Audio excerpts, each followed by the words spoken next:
आज की प्रेस वार्ता में जो विशेष विषय है, इन दिनों जो हिमाचल प्रदेश में एक चर्चा है कि रिवाज बदलेंगे, और रिवाज बदलने का जो एक संकल्प भारतीय जनता पार्टी ने लिया है, उसको लेकर कांग्रेस में बहुत गहमा गहमी है। उसी को लेकर मैं आज मुझे लगा कि रिवाज पर ही मैं आपसे चर्चा कर लूँ। ये सही है कि हिमाचल प्रदेश में पहली बार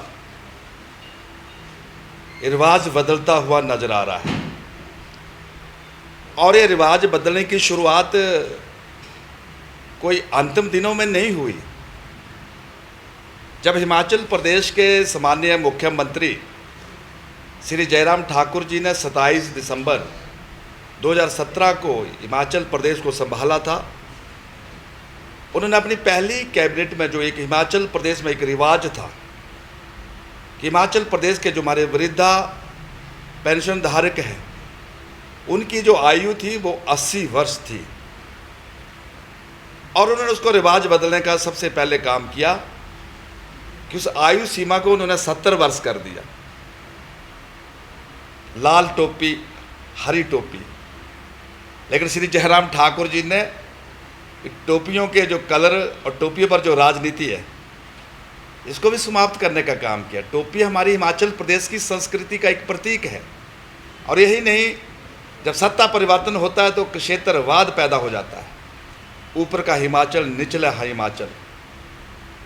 लेकिन यह हिमाचल प्रदेश का आज हर जनवासी इस बात को मानता है कि जयराम ठाकुर जी के नेतृत्व में हिमाचल प्रदेश को 68 के 68 विधानसभा क्षेत्र को उनके समुचित विकास के लिए एक तर्ज पर एक दिशा देने का काम किया है।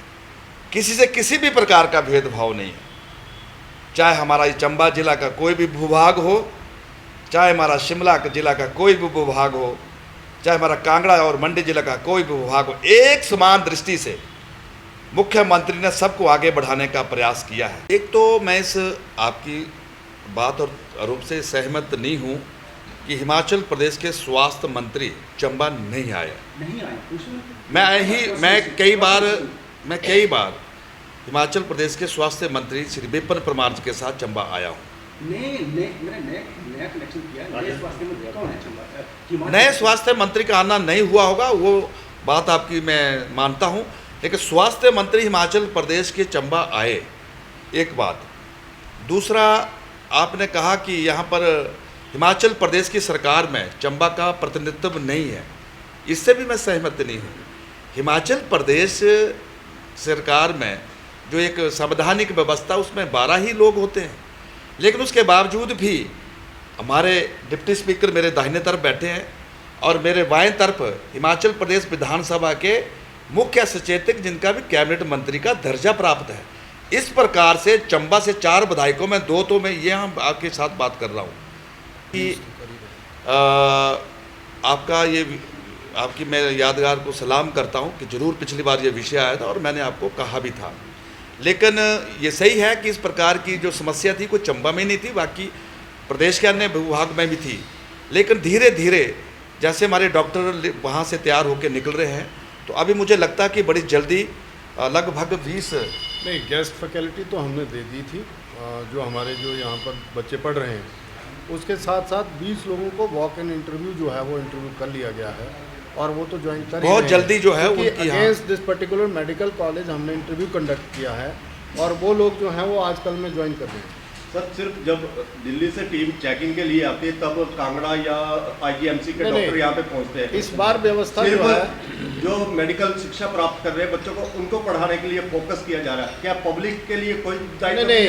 अभी आपने देखा होगा, ऐसा है कि माननीय मुख्यमंत्री जी के चंबा का जो स्वास्थ्य का ये विषय है वो उनके ध्यान में है, और मुख्यमंत्री व्यक्तिगत तौर पर इस चीज़ को मॉनिटर कर रहे हैं। लेकिन मैं आपको फिर भरोसा दे रहा हूँ कि बड़ी जल्दी जो इस प्रकार की चंबा की जो ये डॉक्टर की समस्या है ये पूरी होगी, ये मैं आपको आश्वस्त करना। मैं आपके विषय को पकड़ रहा हूँ, एक विषय ध्यान में आया है, और एक्चुअली क्या मैंने वही कहा ना कि ऑर्डर तो करते हैं लेकिन वहाँ जाते नहीं हैं।